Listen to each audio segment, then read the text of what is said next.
Είμαστε έτοιμοι με την Όβα.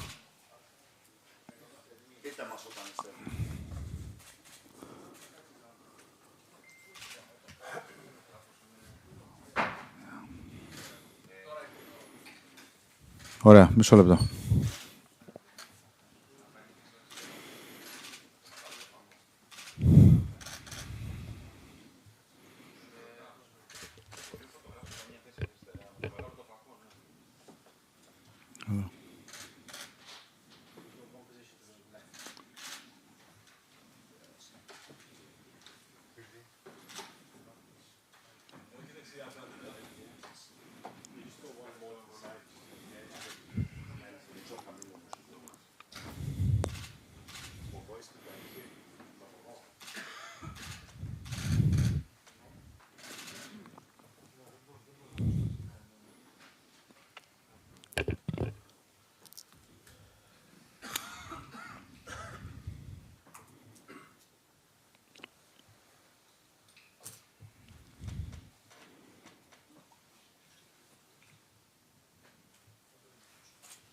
Είμαστε έτοιμοι, ξεκινάμε.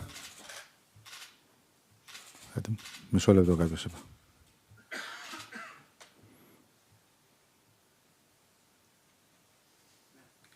Ωραία. Καλησπέρα σε όλους. Καλώς ήρθατε στην συνέντευξη τύπου της εθνικής μας ομάδας ενόψει του αυριανού αγώνα με την Σκωτία. Εδώ μαζί με τον Ιβάν Γιοβάνοβιτς είναι ο Μανώλης Σιώπης, με τον οποίο θα ξεκινήσει η διαδικασία των ερωτήσεων. Και στη συνέχεια στη διάθεσή σας και ο προπονητής της εθνικής ομάδας. Ερωτήσεις παρακαλώ. Ο Δημήτρης Τομαράς παρακαλώ. Καλησπέρα Μάνο. Καλή επιτυχία και για τα μάτς. Πόσο προετοιμασμένοι είστε ψυχολογικά και πνευματικά για δύο πολύ δύσκολα παιχνίδια που θα γίνουν και πολλές μάχες στον χώρο του άξονα και τι feeling έχεις για αυτά τα παιχνίδια? Ευχαριστώ. Να ανοίξουμε λίγο το μικρόφωνο αυτό το γκρι, μπράβο. Καλησπέρα για μένα. Αρχικά πιστεύω ότι είναι πολύ σημαντικά τα παιχνίδια, γιατί θέλουμε να βρισκόμαστε στο Alpha Group, στην elite της Ευρώπης. Είμαστε έτοιμοι ψυχολογικά και πνευματικά. Θα γίνουν δύο πολύ δυνατά παιχνίδια. Είναι μια ομάδα η οποία είναι πολύ καλή. Έχει πολλά τρεξίματα. Αυτά. So the question to the players with Manolis Siopis started off with how prepared is the team ahead of the two games with Scotland, both on a sporting level and mentally. The player replied by saying that there are two very important games ahead, and there are two games where the team wants to be in the European elite of the national teams. The two difficult games. Scotland is a very difficult game, is a very good team, and the matches we expect both matches to be very difficult. Άλλη ερώτηση για τον Μανώλη. Έλα, Αποστολή. Μανώλη, καλησπέρα. Πόσο σου έλειψαν οι συμπαίχτες σου... Πόσο σου έλειψαν οι συμπαίχτες σου αυτούς τους 4 μήνες και πόσο σπουδαίο είναι αυτό, το ότι αδειμονείτε να βρεθείτε όλοι μαζί, ενόψει αυτών των δύο δυνατών παιχνιδιών που πρέπει να τα δώσετε όλα για να πετύχετε το στόχο που ανέφερες νωρίτερα? Εντάξει, είναι πολύ ξεχωριστό όταν ερχόμαστε εδώ. Αυτό το οικογενειακό κλίμα και το πώς περιμένουμε όλοι να βρισκόμαστε για να παίζουμε την εθνική και να παίζουμε όλοι μαζί. Όπως είπα και πριν, είναι πολύ σημαντικά τα παιχνίδια. Όλοι πιστεύω περιμέναν το ίδιο για να έρθει αυτή η μέρα και είμαστε έτοιμοι αύριο να δώσουμε τα πάντα για να μπορέσουμε να κάνουμε το πρώτο βήμα. The question went around the atmosphere around the club, the team, and if the players missed each other the past 4 months that they've been away, and how much are they looking forward to the matches. Manolis said that the culture and the atmosphere around the team is so good, and over the last 4 months they've not only missed the climate of the team, but also they've been looking forward to these matches, and all the players within the squad are really looking forward to the matches, starting off with tomorrow. Κάποια άλλη ερώτηση για τον Μανώλη υπάρχει? Έλα, Δημήτρη.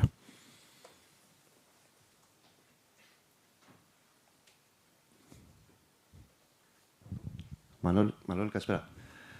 Ο κόσμος έχει αγκαλιάσει την εθνική ομάδα. Για τρίτο συνεχόμενο παιχνίδι πάμε για sold out. Πόσο ανυπομονείτε να παίξετε μπροστά σε αυτό το κοινό και αν υπάρχει και λίγο άγχος για το αυριανό παιχνίδι? Είναι πολύ σημαντικό η στήριξη του κόσμου. Πιστεύω ότι κάτι βλέπει και μας στηρίζει τόσο πολύ. Κάτι κάνουμε καλά και σωστά. Είναι πολύ σημαντικό να τον έχουμε δίπλα μας, γιατί πραγματικά μας δίνει τεράστια όθηση. Τώρα για το αν υπάρχει άγχος και αυτά, δεν πιστεύω. Όλοι οι παίκτες θέλουν να παίζουν με τον κόσμο μας σε γεμάτο γήπεδο, γιατί αν θυμάστε και πριν από χρόνια παίζαμε με 2.000 άτομα και ήταν εντελώς διαφορετικό.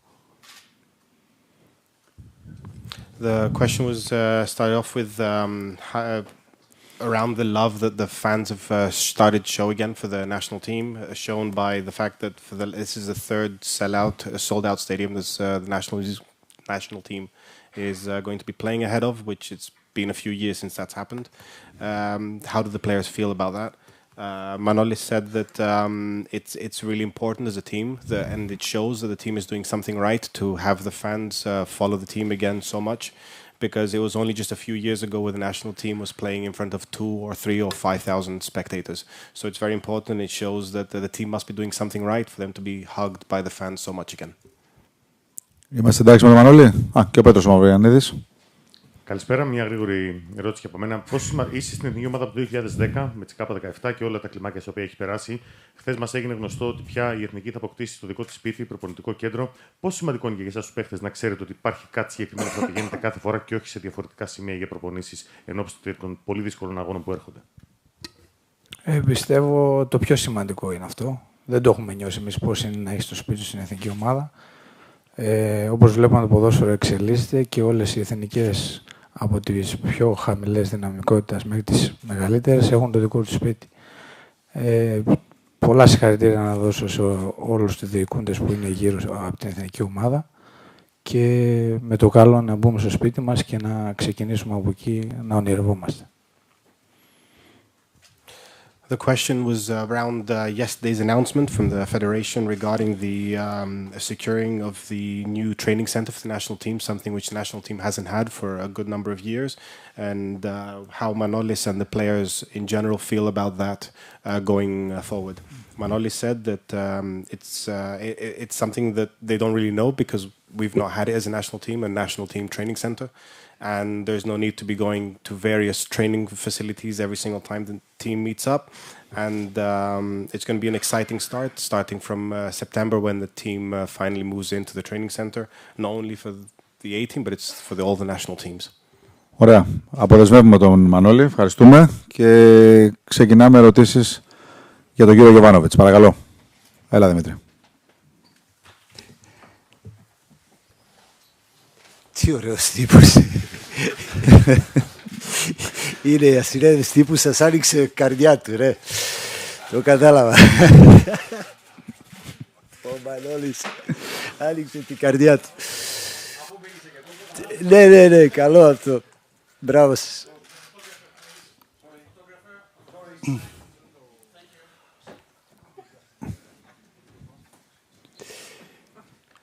Καλησπέρα, coach. Καλησπέρα. Καλή επιτυχία και στα δύο παιχνίδια που έρχονται τώρα με τη Σκωτία. Μια ερώτηση που έχει να κάνει με την ενδεκάδα. Προφανώς δεν θα μας πεις τα μυστικά σου. Αλλά αν θα περιμένουμε πολλές διαφορές σε σχέση με τα προηγούμενα παιχνίδια και με δεδομένο ότι υπάρχουν απουσίες και πολύ έμπειρων παιχτών, όπως είναι ο Κουρμπέλης και ο Μπακασέτας. Ευχαριστώ πολύ. Ναι, σίγουρα θα έχουμε κάποιες αλλαγές όσον αφορά τα προηγούμενα παιχνίδια, όχι όσον αφορά το στυλ παιχνιδιού, περισσότερα όσον αφορά τα πρόσωπα, γιατί έχουμε δύο βασικές απουσίες του Κουρμπέλη και του Μπακασέτα, αλλά σίγουρα και είναι και λογικό να υπάρχουν κάποιες αλλαγές για να μπορούμε να ανταποκριτούμε όπως πρέπει σε αυτά τα παιχνίδια, γιατί και οι 4 μήνες είναι ένας αρκετά μεγάλος περίοδος, δεν έχει καμία σχέση με τα μπλοκ παιχνιδιών που είχαμε Σεπτέμβριο, Οκτώβριο, Νοέμβριο. Σίγουρα δεν υπάρχουν κάποιες αλλαγές. Απλά να με συγχωρέσετε, αλλά θα προτιμούσα να πρώτα να ενημερώσω την ομάδα μου ποιοι θα παίξουν και μετά να ενημερώσω εσάς. So the first question was, first of all, we'll start with wishing the team good luck ahead of the matches. But then the question was, should we be expecting changes without asking the coach what his actual cards are, but if there's changes being planned? The coach said that obviously there's going to be changes in personnel with 2 players being out anyway, with Kourbelis and Bakasetas. So we have to make personnel changes, not necessarily changing the style. It's been 4 months, so it's a completely different proposition ahead because it's been 4 months rather than the block of games that were played between September and November. However, he did ask for permission to wait until tomorrow once he's told the players who's actually playing. Άλλη ερώτηση παρακαλώ. Έλα Σπύρο.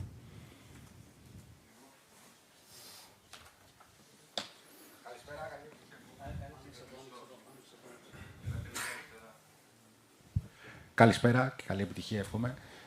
Αύριο το παιχνίδι είναι σημαντικό βέβαια. Το διακύβευμα όμως δεν είναι μια πρόκριση που περιμένουμε τόσα χρόνια. Είναι απλώς η άνοδο σε μια πιο υψηλότερη κατηγορία στο Nations League. Αυτό δίνει στην ομάδα έτσι, το δικαίωμα να παίξει πιο ελεύθερα. Να παίξουμε ένα άλλο στυλ παιχνιδιού λίγο πιο επιθετικό.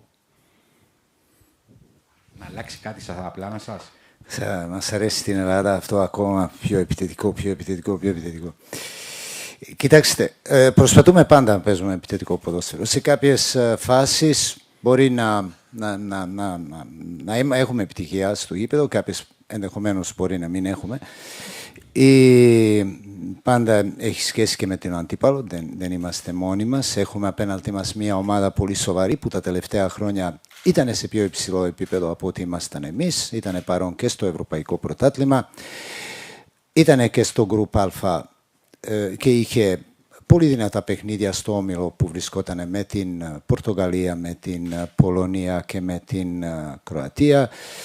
Είναι ένα challenge για μας και δεν ήταν σίγουρα πολύ μεγάλη υπόθεση αν καταφέρουμε μέσα σε ένα χρόνο ουσιαστικά να αλλάξουμε από το τρίτο επίπεδο να πάμε στο πρώτο, που θα μας βοηθήσει μελλοντικά σίγουρα όσον αφορά την δικιά μας την εθνική ομάδα, ο ανταγωνισμός με πιο υψηλό επίπεδο ομάδων στο ευρωπαϊκό ποδόσφαιρο.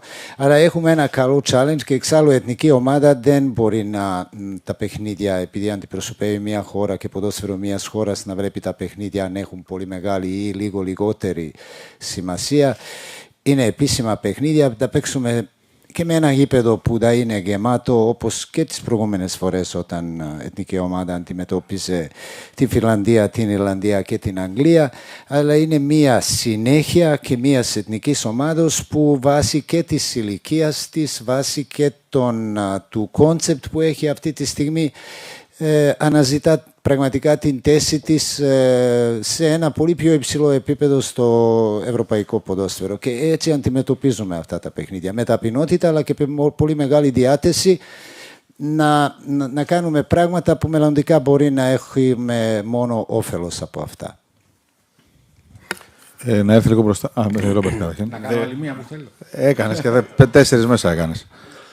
The question was if going into tomorrow's match and Sunday's match as well, if the matches could be considered more or less important because of the fact that it's not actually directly leading to qualification, but only between League B and League A, shall we say? And maybe that could relieve some pressure and maybe the team could play more attacking. The coach started off by saying that that's an obsession that Greeks have in general about being more attacking. But it also has to do with the opponent that you're actually playing. Scotland is a team that for years now has been at a higher level than Greece. They've recently played in the Euro. They've been in League A, whereas Greece is now trying to get into League A. The Greek national team over the last few years has made steps, going from third league to second league, and now trying to get into the first league. When you're playing with a national team, there is no such thing as a lesser or more important match because you're playing for a nation. You're not only playing for a club, and so that makes all games important. It is just the upcoming matches are more of a continuation for a young group of players looking to play at a higher level, going into League A and trying to maintain a higher level overall. Thank you. It's 30 years, I think, since Greece and Scotland met each other in a match, and suddenly in the next few months we'll see each other 4 times in very competitive circumstances. How do you feel about the amount of competitive football that you're going to face over the next few months and seeing each other so often? Είναι 30 χρόνια που δεν έχουμε παίξει με τη Σκωτία. Τους επόμενους 9 μήνες ουσιαστικά θα παίξουμε 4 φορές. Είναι κάτι το οποίο πώς θα προχωρήσουμε. Νομίζω ότι θα είναι... Δεν είναι δύσκολα παιχνίδια και για μας και για την Σκωτία, γιατί έχουμε να βρεθούμε 4 φορές στην διάρκεια του έτους.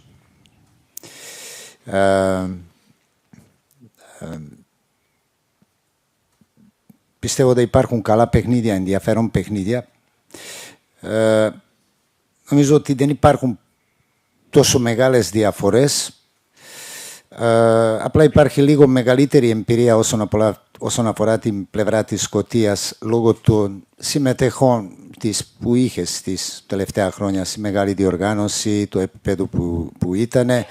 Αλλά σίγουρα θα έχουν τεράστιο ενδιαφέρον, γιατί και η Σκωτία είναι μια ομάδα που έχει αρκετούς ποδοσφαιριστές που παίζουν σε πολύ υψηλό επίπεδο και μπορεί να πέρασε κάποια στιγμή μια μικρή, θα έλεγα, κρίση αποτελεσμάτων, αλλά τα τελευταία αποτέλεσματα και τα παιχνίδια που έκανε στο Nation League με την Πορτογαλία, την Κροατία και την Πολωνία πιθανόν δημιούργησαν μια πολύ θετική ενέργεια στους ίδιους. So just to answer your question, the coach said that it's going to be a couple. They're all going to be interesting matches overall, but they're going to be difficult for both Greece and for Scotland. There isn't too much difference. Coach doesn't think there's too much difference in the actual level of the players. However, Scotland has a lot more experience of playing at a higher level, as mentioned, being in the Nations League A for a few seasons, and also being in the Euro in summer, as well as players that domestically play at a consistently higher level. And also there was a bit of a, not necessarily crisis, but a bit of a dip in results, but it can be seen from matches with Portugal and Croatia and Poland that it's a team that is a lot more used to playing at a higher level than the Greece players are at this moment. Hello. Can I just ask which Scottish players he admires the most, and also does he think the recent victories over England and Ireland will help against Scotland because of the similar styles?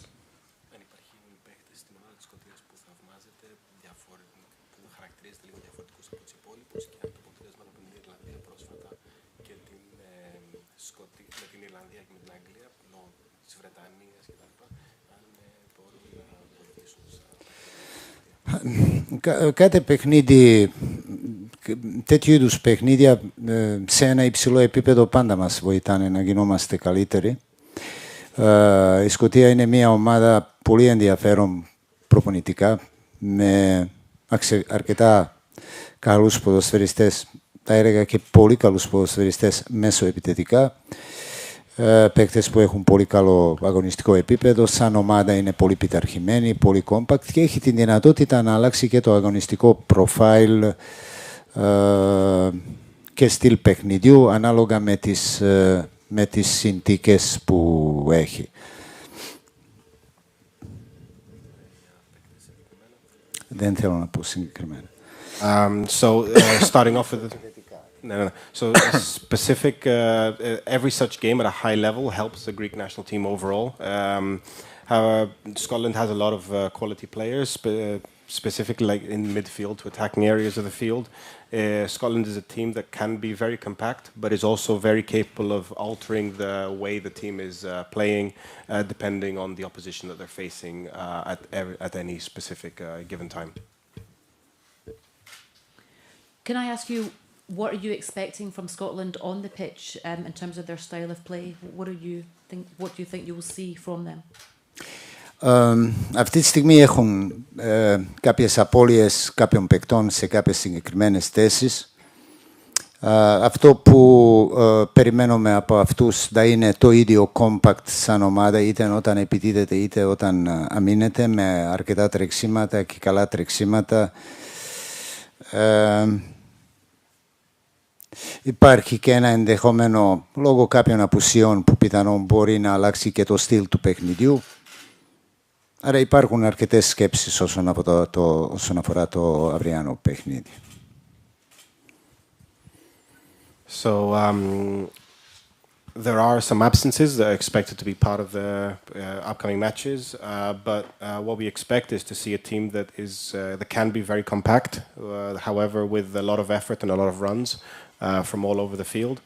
But the whole thing of a lot of absences requiring different personnel could result in a slightly different team on the field than what we've seen. Γιώργο, αν μπορείς δώσει το μικρόφωνο στον Αποστόλη το Λάμπο πρώτα και μετά συνεχίζουμε. Coach, όσοι παρακολουθούμε τους διεθνείς μας ποδοσφαιριστές, όλους αυτούς τους 4 μήνες βλέπουμε παίχτες που παίζουν, παίχτες θετικούς, όλους τους περισσότερους πρωταγωνιστές της ομάδας τους και στο μυαλό μας εμείς που είμαστε εκτός ομάδας, είτε ως φίλοι αθλήτης ή ως δημοσιογράφοι, δημιουργούνται πολλά διλήμματα για τις θέσεις. Γιατί μοιάζει να έχεις σχεδόν 2 και 3 παίχτες σε κάθε θέση που μπορείς να χρησιμοποιήσεις ως βασικούς. Αυτά τα διλήμματα ισχύουν και για σένα ή στο μυαλό σου είναι πιο κατασταλαγμένα τα πράγματα και νιώθεις την ικανοποίηση ότι μπορείς να βασιστείς σε πολλούς παίχτες? Ο εκάστοτε προπονητής έχει τα διλήμματα του. Και εγώ είμαι σε μια ευχαριστή θέση να έχω κάποια διλήμματα όσον αφορά τους 11 που θα ξεκινήσουν αύριο. Ελπίζω οι αποφάσεις μου να είναι σωστές, καλές και να λειτουργήσουν θετικά στην ομάδα. Γιατί η αλήθεια είναι αυτό που είπατε, ότι έχουμε καλούς ποδοσφαιριστές και επειδή είναι 2 παιχνίδια μέσα σε 3 μέρες, σίγουρα είναι πολύ σημαντική και η διαχείριση αυτών των παιχνιδιών μέσα από ένα τρίμερο. Αλλά σίγουρα πάντα έχουμε τα διλήμματα παραμονή ενός παιχνιδιού. So the question was referring to a number of the Greek players that have now, over the last couple of months, got key roles within their club teams. So does this create headaches and dilemmas for you as a coach ahead of your selection? Coach said that it does create, he does have his own headaches and dilemmas within the team, and he does hope that the choices that he'll make will have a positive impact on the field. And especially with such a short turnover between the 2 matches, it can create a few headaches. Λοιπόν, ο Πέτρος Μαυρογιαννίδης, να κάνει ο Σωτήρης Ταμπάκος και σιγά σιγά δεν ξέρω αν υπάρχει κάποιος άλλος να ολοκληρώσουμε για την προπόνηση. Έλα, Πέτρο. Coach, καλησπέρα. Είστε πάρα πολλά χρόνια στην Ελλάδα για να ξέρετε τι εννοούμε εμείς οι δημοσιογράφοι με το ευχάριστος πονοκέφαλος που λέμε. Βλέπουμε πάρα πολλούς πιτσιρικάδες να βρίσκονται ήδη στην εθνική και κάμποσους ακόμα να χτυπούν την πόρτα. Το είχατε πει και όταν πρώτο ήρθατε στην εθνική ότι θέλετε αυτό να ανέβουν παίχτες, να υπάρχει συνεργασία με τις ακαδημίες των ομάδων κτλ. Φαντάζομαι σας ικανοποιεί, αλλά ενδεχομένως και λίγο να σας προβληματίζει για να πάμε στον ευχάριστο πονοκέφαλο που λέγαμε με τον τόσο κόσμο που μαζεύεται πια. Με ικανοποιεί γιατί έχουμε αρκετούς παίκτες νεαρούς. Κάποιους από αυτούς που έχουν ήδη, τουλάχιστον για το διάστημα που ήμουν εγώ προπονητής, έχουν πάρει χρόνο, έχουν πάρει συμμετοχή. Υπάρχουν κάποιοι άλλοι που ήρθανε τώρα, όπως είναι ο Καρέτσας. Σίγουρα, αν δεν υπήρχε πρόβλημα τραυματισμού, μαζί μας δεν ήταν και ο Κωστούρας. Άρα υπάρχει ένα ευχάριστο πράγμα για έναν προπονητή ότι έχει νέους ποδοσφαιριστές, αλλά επειδή δεν κάνω χάρες σε αυτή τη δουλειά, είναι γιατί αυτά τα παιδιά στις ομάδες που βρίσκονται διεκδικούν πράγματα, παίζουν, κάνουν προαθλητισμούς, είναι σημαντικό για το μέλλον. Στην εθνική ομάδα είναι λίγο τα πράγματα διαφορετικά. Υπάρχει και μια εθνική ομάδα που έχει ένα στυλ παιχνιδιού, τουλάχιστον που κάναμε αυτά τα 6 παιχνίδια που είχαμε μέχρι τώρα, και δεν είναι πάντα και εύκολη προσαρμογή για τους ίδιους και όσον αφορά τις απαιτήσεις που έχουμε από αυτούς, γιατί έχουμε απαιτήσεις όπως έχουμε από τον οποιονδήποτε ποδοσφαιριστή της εθνικής ομάδος και προσπαθούμε όλοι σε καθημερινή βάση να τους μεταφέρουμε όσο είναι δυνατόν περισσότερες πληροφορίες και τις απαιτήσεις που έχουμε από τους ίδιους. Δεν είναι εύκολο για τους ίδιους, δεν είναι εύκολο. Γιατί όπως και να το κάνουμε, όλοι τα έχουμε απαιτήσει από τους ίδιους, γιατί πιστεύω ότι δίκαια βρίσκονται μαζί μας. Αλλά είναι και πολύ σημαντικό για την μετέπειτα εξέλιξη τους σαν ποδοσφαιριστές, συμμετοχές στην εθνική ομάδα και σε ένα καλό επίπεδο αγώνων με την εθνική ομάδα. Σε καλό επίπεδο αγώνων με τις ομάδες που πραγματικά είναι ανταγωνιστικές και είναι σημαντικά τα παιχνίδια. So the question was more of a continuation of the previous question, and specifically regarding the younger players that have been coming through in their club level, and have also more recently been knocking on the door of the national team. If that adds to the headaches that the coach has, and if it indirectly satisfies him to see this, the coach said that of course it satisfies him to see a number of younger players getting time, not only in the club, but there's a number of them that have been getting playing time with the national team as well. Most recently, as a call-up, is Caretsas, for example. And if it wasn't for an injury, then maybe Kostoulas could have been here, who's another young player coming through. The coach said that he doesn't actually do favors. He doesn't like doing favors. And what the younger players that are getting and earning is what they've earned on their pitch, either with the national team or with their clubs in the domestic competitions. From all of these players, the coach and the coaching staff and the fans obviously have expectations of the players being with the national team, and the coaching staff has expectations of the players and demands of what they expect to see from them on the field. And this short turnaround that there is with the national teams in few training sessions and so on does add pressure onto them, but it's a good sign that the players are responding accordingly. Hello.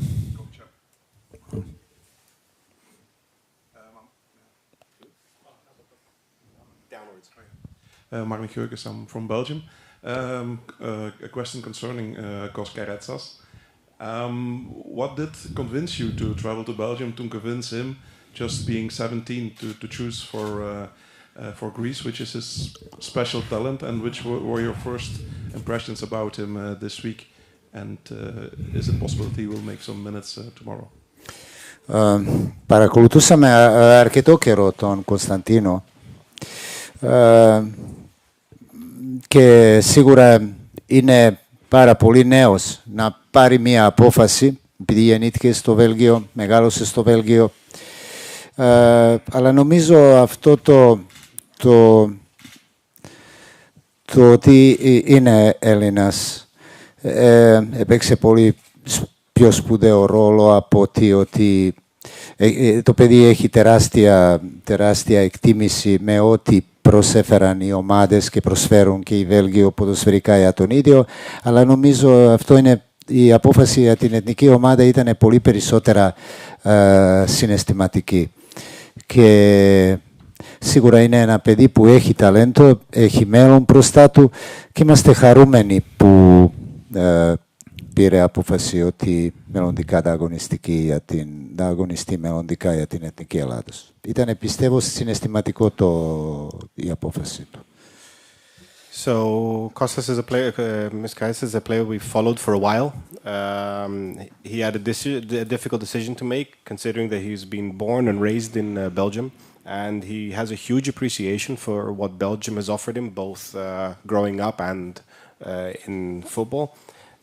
However, coach thinks that at the end of the day, the decision came more of an emotional thing, considering him being Greek.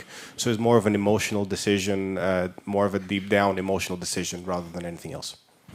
Λοιπόν, και ο Σωτήρης Ταμπάκος πιστεύω δεν θα ρωτήσει για το παιχνίδι. Βάζω στοίχημα. Καλησπέρα και καλή επιτυχία για την ομάδα για το αυριανό παιχνίδι, για το επόμενο της Κυριακής. Λέγαμε νωρίτερα ότι έχετε πάρα πολλές επιλογές και αυτό είναι σημαντικό για τον προπονητή να έχει πολλούς παίκτες σε κάθε θέση. Θα ήθελα να σταθώ σε μια θέση που φαίνεται ότι δεν έχουμε όμως πάρα πολλές επιλογές, τη θέση του αμυντικού χαφ. Απουσιάζει για παράδειγμα ο Κουρμπέλης. Ένας διαφορετικός παίκτης με κάποια άλλα παιδιά. Αν σας προβληματίζει γενικώς και σε βάθος χρόνου αυτό το πράγμα, και επίσης για τον Μπακασέτα, είναι ένα παιδί που έχει παίξει συνεχόμενα με την εθνική 29-30 παιχνίδια. Και εσείς στα προηγούμενα παιχνίδια με τον Μπακασέτα ξεκινήσατε και όταν την παρακολουθήσατε την ομάδα πριν την αναλάβετε εσείς, έπαιζε με τον Μπακασέτα. Αν αυτό σας δημιουργεί κάποιες συνθήκες στο μυαλό σας, τι μπορείτε να κάνετε, τι μπορείτε να επιλέξετε για αυτή τη θέση που τον επιθετικό. Και στο τέλος θα σας ρωτήσω για το προπονητικό. Πώς είναι να δουλεύει ένας προπονητής σε ένα αθλητικό κέντρο πώς είναι να δουλεύουν οι παίχτες χωρίς να έχουν στο μυαλό τους που θα γυρίζουν δεξιά και αριστερά και φυσικά για τη χώρα της πόσο σημαντικό είναι να έχει ένα προπονητικό κέντρο. Να σου πω, είναι σίγουρα, επειδή και εγώ είμαι μόνο 6 παιχνίδια προπονητής της εθνικής ομάδος, δεν είμαι μεγαλύτερη περίοδο, άρα μέσα σε αυτά τα 6 παιχνίδια που είχαμε να κάνουμε, ουσιαστικά όπως καταλαβαίνατε και εσείς, είχαμε μια στάνταρτ κατάσταση όσον αφορά την ενδεκάδα, δεν είχαμε κάνει πάρα πολλές αλλαγές. Και γι' αυτό το λόγο σίγουρα απουσίες 2 βασικών παικτών της ενδεκάδος και ιδιαίτερα στη μεσαία γραμμή είναι ένας προβληματισμός για μας.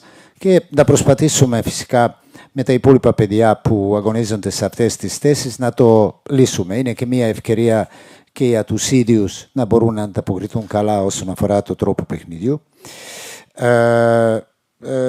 Αλλά σίγουρα μπορεί να μας λείψουν. Δεν είναι και απίθανο γιατί ήταν παρόν σε όλα τα παιχνίδια μέχρι τώρα.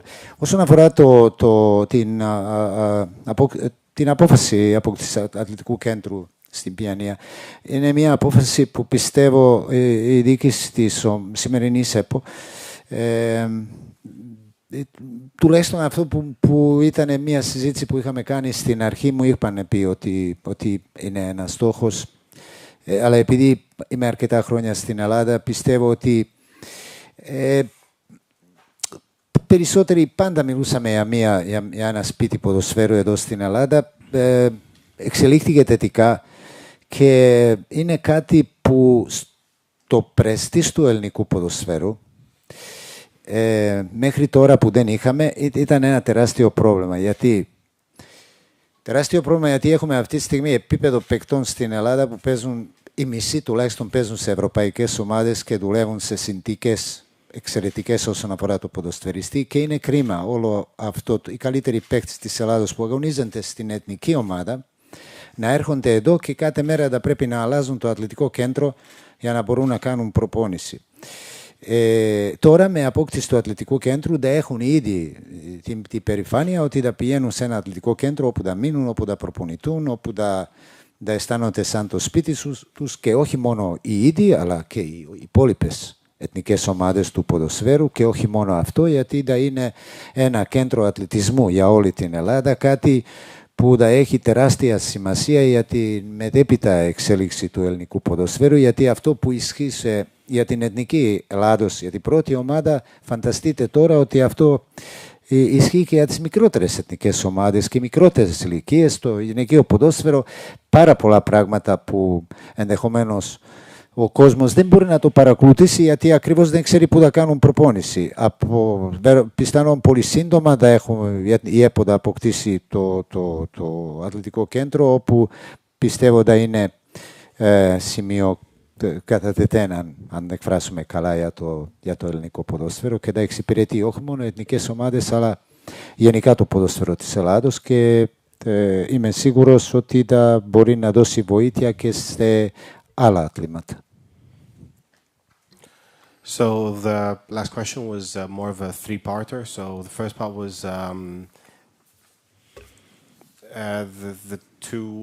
the absences essentially of the two players that are missing of the midfield and defensive midfield. If this creates a concern for the coaching staff, then tying on to that regarding the absence of Bakasetas and his continuous presence over the last 29, 30 essentially consecutive matches, if his absence being captain as well creates any issues. And then third was back to the training center of the national team and the coach's opinion on it. Regarding the sporting part of the question with the absences, it was a short period of few sessions, both over the September to November window and even now as well. So missing two players in such key roles, such as Kourbelis and Bakasetas, who are regularly starting players, missing them isn't easy. It wouldn't be easy for any team, especially when you're not able to fully train in the number of training sessions you would have as a club. But it is something that the coaching staff will look into and will figure a solution out with the players that the squad has with them. Regarding the training center, it was the training center has finally been announced as of yesterday. The coach said that it's been a target from the federation for a number of for a while now, for a few years. And it's been a very large issue overall, especially with the players that are used to playing at a very high level. When they would gather with the national team, they didn't really have a home. They would go from one training pitch to another. It's also a matter of prestige for the players. Whereas now, when they gather with the national team, they'll have their own place that they can call home, and they'll be able to train out consistently. This isn't something that is only for the national team of the men. It's something that will suit the men's and the women's national teams of all ages. And it's more of that will help all of Greek football, not the football of the national team. So, yeah. Ευχαριστούμε πολύ. Υπενθυμίζω ότι μπορείτε να παρακολουθήσετε από τα 15 λεπτά της προπόνησης. Thank you.